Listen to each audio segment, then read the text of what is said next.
నేను ఎన్నో టెన్షన్స్తో ఇంటికి వస్తాను, పోయి వస్తాను, తను చిరాగ్గా ఉంటుంది, పరాగ్గా ఉంటుంది, సో ఇలా అవుతుంది అలా అవుతుంది అని కామెంట్స్ చేస్తుంటారండి. సో ఆడపిల్ల అంటే భార్య అనే ఆవిడకి సో శారీరకంగా కూడా ఎన్నో ప్రాబ్లమ్స్ ఉండవచ్చు. నువ్వు పోయి వచ్చేసరికి తను అలా ఉంది అంటే ఒక్క అడుగు ఒక్కసారి ఆలోచించి నా భార్య ఎందుకు ఇలా ఉంది అని చెప్పేసి భర్త కూడా అనుకోవచ్చు కదా. ఒక్క నిమిషం ఏమైంది, నీకు ఎలా ఉన్నావేంటి, ఆరోగ్యం బాగలేదా అని అడిగితే అసలు లేచి గంతేస్తుందండి ఆడపిల్ల. అంటే భార్య అనే వ్యక్తి నా భర్త ఎంత కేర్ తీసుకుంటున్నాడు నన్ను అని చెప్పేసి తను అనుకుంటుందట. భార్య తత్వం అలా ఉంటుందన్నమాట. ఆల్వేస్ అలాగనే ఉంటే అది కూడా తప్పండి. భార్య ఎప్పుడు చూడు ఏదో ఆందోళనతోనో ఏదో రోగిష్టితనంతోనో ఉంటే కూడా అది కూడా తప్పే. సో అలా ఉండదు, యాక్టివ్గా ఉండాలి. ఆడవాళ్ళు కూడా చాలా యాక్టివ్గా ఉండాలి. పోయి వస్తారు వాళ్ళు. సో వాళ్ళకి ఏ ఆనందం అందించాలి, పిల్లల గురించి చెప్పాలి. సో ఆయన బయట నుంచి వచ్చినప్పుడు ఏం జరిగిందనేది అసలు వాళ్ళ మధ్యన ఎలాంటి ఏమంటారు అడ్డుగోడ లేకుండా ఓపెన్గా ఇద్దరు షేర్ చేసుకోగలిగితే ఆ ఫ్యామిలీలో అసలు ప్రాబ్లం అంటూ ఉండదు.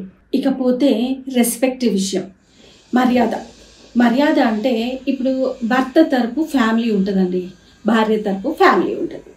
అయితే రెండు ఫ్యామిలీస్ ఇద్దరు ఒకరికొకరు రెస్పెక్ట్ ఇచ్చుకోవాలి. యాక్చువల్గా భార్య భర్త అంటే వీళ్ళిద్దరే కాదు కదా, వీళ్ళ చుట్టూ ఇప్పుడు వాళ్ళిద్దరు వాళ్ళతో పాటు ఇంకా 2 ఫ్యామిలీస్ కలిస్తేనే కదా ఒక కుటుంబం అనేది. సో అలాంటప్పుడు ఈ భర్త అనేటైనా అత్త మామలని చాలా గౌరవించాలి, భార్య వాళ్ళ అత్త మామల్ని కూడా చాలా గౌరవించాలి. ఇచ్చినప్పుడు ఇచ్చిపుచ్చుకున్నట్లోనే ఆనందం ఉంటుంది అంటారు కదా. సో ఇప్పుడు భర్త అత్తమామలు వచ్చినప్పుడు ఒక కొడుకులాగా రాక వచ్చింది కదా అని చెప్పేసి చాలా మర్యాదగా చూసుకుని వాళ్ళను హ్యాపీ, మీ అమ్మాయిని నేను బాగా చూసుకుంటున్నాను అనే విధంగా చూసుకున్నట్టయితే వాళ్ళు కూడా హ్యాపీగా ఉంటారు కదా. సో హ్యాపీగా ఎన్ని రోజులు ఉంటారు, ఒక 2 రోజులు వీళ్ళ ఫ్యామిలీతో గడిపేసి వెళ్ళిపోతారు, హ్యాపీగా వెళ్ళిపోతారు. అప్పుడు భార్యకి ఏమనిపిస్తుంది, మా అమ్మ నాన్నలకి నా హస్బెండ్ ఎంత మర్యాద ఇచ్చాడు, ఎంత రెస్పెక్ట్ చేస్తున్నాడు అని ఉన్న ఇంట్లో ఉంటారు కదా అత్త మామలు, వాళ్ళకు కూడా చాలా రెస్పెక్ట్, నేను ఇంకా ఇవ్వాలి మర్యాద అని చెప్పేసి తను కూడా అనుకుంటుంది.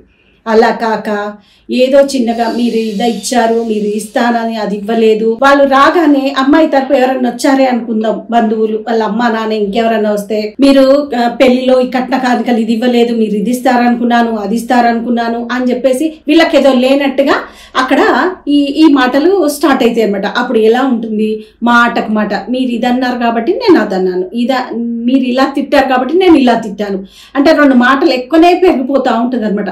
అప్పుడు ఫ్యామిలీల మధ్యన దూరం ఏర్పడుతుంది కదా. మళ్ళీ లాస్ట్కి ఎవరుంటారు, భార్య భర్త. సో వీళ్ళిద్దరి మధ్యన గ్యాప్ ఎక్కువ వస్తూ ఉంటుంది అనమాట. మా అమ్మ నాన్నని తిట్టా వచ్చినాక మర్యాద లేకుండా అని చెప్పేసి. Please like, share, subscribe ANR Studios.